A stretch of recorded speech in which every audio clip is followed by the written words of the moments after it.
नमस्कार, स्वागत आहे तुमचं अलकाराव किचनमध्ये। आज आपण उपवासासाठी लाडू बनवणार आहोत। त्यासाठी मी इथे 1 वाटी भरून शेंगदाणे घेतलेले आहे आणि हे शेंगदाणे आपल्याला खरपूस भाजून घ्यायचे स्लो गॅसवर। शेंगदाणे भाजताना गॅस मोठा नाही करायचा, नाहीतर मग वर भाजतात शेंगदाणे आणि आतमध्ये कच्चे राहू शकतात। त्यामुळे एकदम स्लो गॅसवर खरपूस असे शेंगदाणे भाजून घ्यायचे। तर बघू शकता आता शेंगदाणे मस्त भाजून घेतलेले आहे, आपण साईडला ठेवूया काढून। आता मी ज्या वाटीने शेंगदाणे घेतले होते त्याच वाटीने 1 वाटी भरून मखाना घेतलेला आहे आणि हे मखाने पण आपल्याला खरपूस असे भाजून घ्यायचे। मखाने थोडेसे चिवट असतात म्हणून स्लो गॅसवर चांगले कुरकुरीत होईपर्यंत भाजायचे आपल्याला। साधारण 5 मिनिटं लागतात मखाने भाजण्यासाठी। तर बघू शकता आता मी दोन्ही पण व्यवस्थित भाजून घेतलेले आहे आणि हे थोडंसं थंड करून घ्यायचं आपल्याला। थंड झाल्यानंतर मिक्सरला याची जाडसर अशी भरड करून घ्यायची। सुरुवातीला एकदम बारीक पेस्ट नाही बनवायची, थोडं जाडसर ठेवायचं। आता त्यामध्ये मी ड्रायफ्रूटची पावडर टाकते अर्धी वाटी। तुम्ही तुमच्या आवडीचे कुठले पण ड्रायफ्रूट घेऊ शकता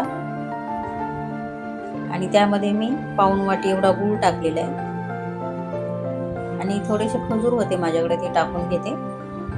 तर तुमच्याकडे खजूर नसतील तर फक्त तुम्ही गूळ टाकू शकता। त्यामध्ये 1 मोठा चमच भरून मी तूप टाकलेलं आहे आणि हे आता आपल्याला मिक्सरला परत फिरवून घ्यायचं। तर बघू शकता हे मिश्रण किती छान झालेलं आहे आणि 1 चमचच तूप टाकला तरी पण हे मिश्रण बघू शकता लाडू वळण्यासारखं आहे, कारण आपण शेंगदाणे घेतलेले आहे। शेंगदाण्यामध्ये पण तेल सुटतं शेंगदाण्याला, त्याच्यामुळं जास्त तुपाची गरज लागत नाही या लाडूला। आता त्यामध्ये मी थोडेसे ड्रायफ्रूट कट करून घेतलेले होते ते टाकले आणि आता आपण असे छोटे छोटे लाडू वळून घेणार आहोत। यामध्ये मी अर्धा चमच वेलची पावडर टाकलेली आहे। तर वेलची पावडर माझ्याकडून स्किप झालेली आहे, त्याबद्दल क्षमा असावी। तर तुम्ही अर्धा चमच वेलची पावडर नक्की टाका।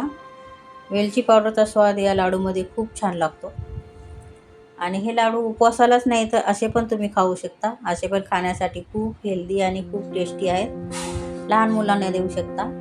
लहान मुलांच्या छोट्या छोट्या भुकेसाठी पण हे लाडू खूप छान आहेत। त्यामध्ये आपण मखाना घेतलेला आहे। मखाना आपल्या शरीरासाठी खूप चांगला असतो, खूप फायदेशीर असतो आणि भूकही लागत नाही लवकर मखाण्यामुळं। तर बघू शकता हे लाडू किती सोप्या पद्धतीने आणि खूप कमी साहित्यामध्ये तयार होतात। तर असे लाडू तुम्ही उपवासाला नक्की ट्राय करून बघा। तुम्हाला हे लाडू कसे वाटले नक्की सांगा आणि व्हिडिओ आवडला असेल तर 1 लाईक नक्की करा। चॅनेलवर नवीन असाल तर सबस्क्राईब करा। पुन्हा भेटूया अशाच एका छानशा रेसिपी सोबत। तोपर्यंत बाय बाय।